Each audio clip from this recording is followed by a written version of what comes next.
سورہ الطور آیات 1 تا 28 حصہ سوم۔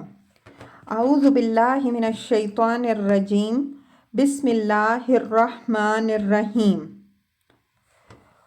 وَأَمْدَدْنَاهُمْ بِفَاكِهَةٍ وَلَحْمٍ مِّمَّا يَشْتَهُونَ، یعنی جس طرح ہم ان کی اولاد کو یکجا کر دیں گے اسی طرح ان کے مطلوب فواکہ اور ان کے مرغوب گوشت میں بھی اضافہ کر دیں گے۔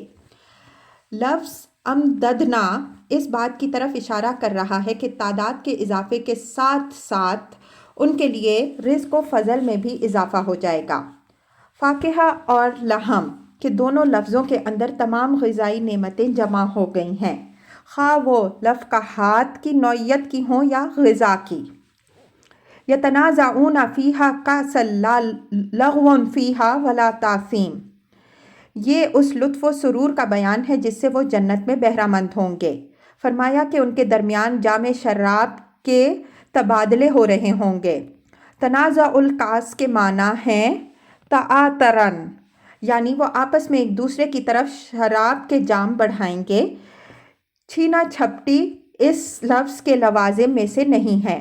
لفظ کاسن ظرف اور مظروف یعنی شراب اور جام شراب دونوں کے لیے آتا ہے۔ لا لغو فیہا ولا تاثیم، یعنی یہ شراب ان برے اثرات سے بالکل پاک ہوگی جو دنیا کی شراب کے لوازم میں سے ہے۔ اس شراب سے آدمی نہ تو کسی لغو گوئی میں مبتلا ہوگا اور نہ کسی پر گناہ کی تہمت لگائے گا۔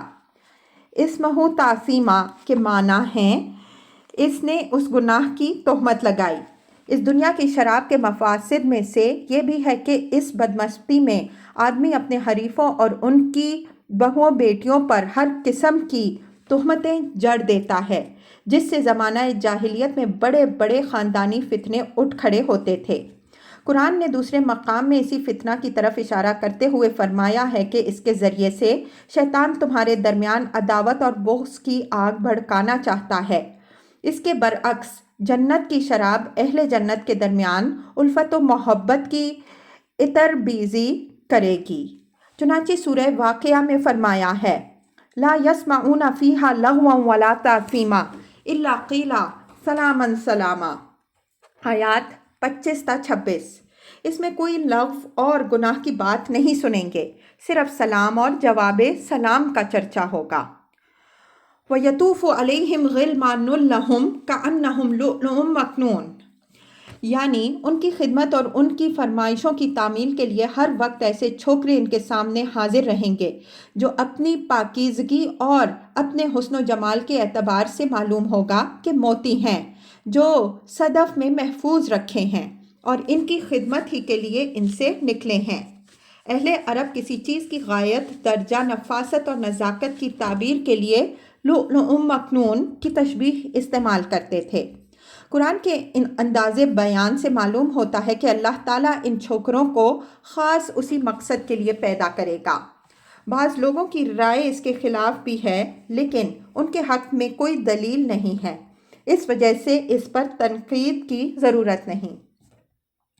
وَأَقْبَلَ بَعْضُهُمْ عَلَى بَعْضٍ يَتَسَاءَلُونَ، جنت میں مجتمع ہو جانے کے بعد جس طرح ایک دراز اور کٹھن سفر کے مسافر منزل پر پہنچ کر ایک دوسرے سے دریافت حال کرتے ہیں، اسی طرح اہل جنت تڑپ کر ایک دوسرے کی طرف متوجہ ہوں گے اور پوچھیں گے کہ کہیے کیسی گزری، راہ میں کیسی گھاٹیوں سے گزرنا پڑا، منزل تک کس طرح پہنچنا ہوا اور یہ اہل و عیال کی یکجائی کیسے نصیب ہوئی۔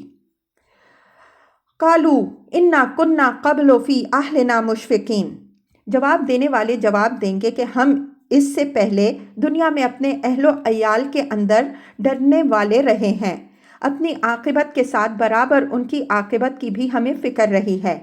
ہم اس غرور میں کبھی مبتلا نہیں ہوئے کہ ہمارا بڑا خاندان اور بڑا کنباؤ قبیلہ ہے اور اس دنیا میں ہمیں جو کچھ حاصل ہے یہ ہمارا پیدائشی اور خاندانی حق ہے، اس کو کوئی ہم سے چھین نہیں سکتا۔ ہم نے آخرت کو ہمیشہ پیش نظر رکھا اور اپنے رب سے برابر یہ دعا کی کہ قیامت کے دن وہ ہمیں صالحین کے سربراہ کی حیثیت سے اٹھائے، فحاق کے پیشوا کی حیثیت سے نہ اٹھائے۔ ہم نے اپنی اولاد کو ہمیشہ نماز، زکوٰۃ اور خدا سے ڈرتے رہنے کی تاکید کی اور دین حق پر جینے اور اسی پر مرنے کی وصیت کی۔ فمن اللہ علینا ووقعنا عذاب السموم۔ ہمارے اس خوف و اندیشہ کی برکت ہے کہ اللہ تعالیٰ نے ہم پر احسان فرمایا کہ ہم کو اور ہماری اولاد کو اس بہشت میں یکجا کر دیا اور آتش دوزخ کے ہوائے گرم سے اس نے ہمیں محفوظ رکھا۔ سموم ہوائے گرم اور آگ کی آنچ کو کہتے ہیں۔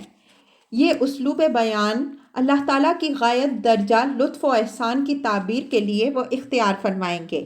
مطلب یہ ہے کہ دوزخ اور آتش دوزخ تو درکنار، اللہ تعالیٰ نے اس کی ہوائے گرم سے بھی ہمیں محفوظ رکھا۔ اِنَّا كُنَّا مِن قَبْلُ نَدْعُوهُ إِنَّهُ هُوَ الْبَرُّ الرَّحِيمُ۔ اس جملے کا تعلق اوپر والے جملہ اِنَّا كُنَّا قَبْلُ فِي أَهْلِنَا مُشْفِقِينَ سے ہے، یعنی ایک تو یہ کہ ہم اپنے اہل و عیال کے اندر ڈرنے والے رہے، دوسرے یہ کہ ہم خوف اور طمع، امید و بیم ہر حال میں خدا کو پکارنے والے رہے، اس کے سوا کسی اور کی کبھی ہم نے دہائی نہ دی اور نہ کسی کو اس کا شریک و سہیم جانا۔ اس جملہ کو اصلاً آنا تو اوپر والے جملہ کے ساتھ ہی تھا، لیکن اللہ تعالیٰ کے فضل و احسان کی مبارت ظاہر کرنے کے لیے فمن اللہ علینا الی الآیہ کو اس پر مقدم کر دیا گیا اور اس کو مؤخر۔ اس تاخیر میں یہ بلاغت ہے کہ انسان کی نجات میں اصل عامل کی حیثیت عقیدہ توحید کو حاصل ہے۔ جس نے اس کی حفاظت کی وہ اللہ تعالیٰ کے فضل و کرم کا مستحق ٹھہرا، اور جس نے اس میں خرابی پیدا کی اس نے اپنی عاقبت برباد کی۔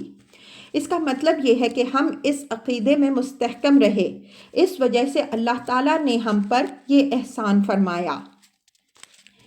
اِنَّهُ هُوَ الْبَرُّ الرَّحِيمُ۔ یہ فقرہ غایت درجہ ممنونیت کے اظہار کے طور پر وہ فرمائیں گے کہ وہ بڑا ہی باوفا اور بڑا ہی مہربان ہے کہ اس نے نہ صرف وہ تمام وعدے پورے کیے جو اپنے بندوں سے کیے، بلکہ ان کو اپنے کرم مزید سے بھی نوازا۔ لفظ بر کی تحقیق اس کے محل میں گزر چکی ہے۔ جب یہ اللہ تعالیٰ کی صفت کے طور پر آتا ہے تو اس کا مفہوم یہ ہوتا ہے کہ اس نے اپنے بندوں سے جو وعدے کیے ہیں وہ سب کو پورا کرنے والا ہے۔ صدق اور وفا اس لفظ کی اصل روح ہے۔ اس کے ساتھ رحیم کا اضافہ اس حقیقت کو ظاہر کر رہا ہے کہ وہ صرف وعدے ہی پورے کرنے والے نہیں بلکہ بندوں کی کوتاہیوں سے درگزر کر کے ان کو اپنے مزید افضال سے نوازنے والا بھی ہے۔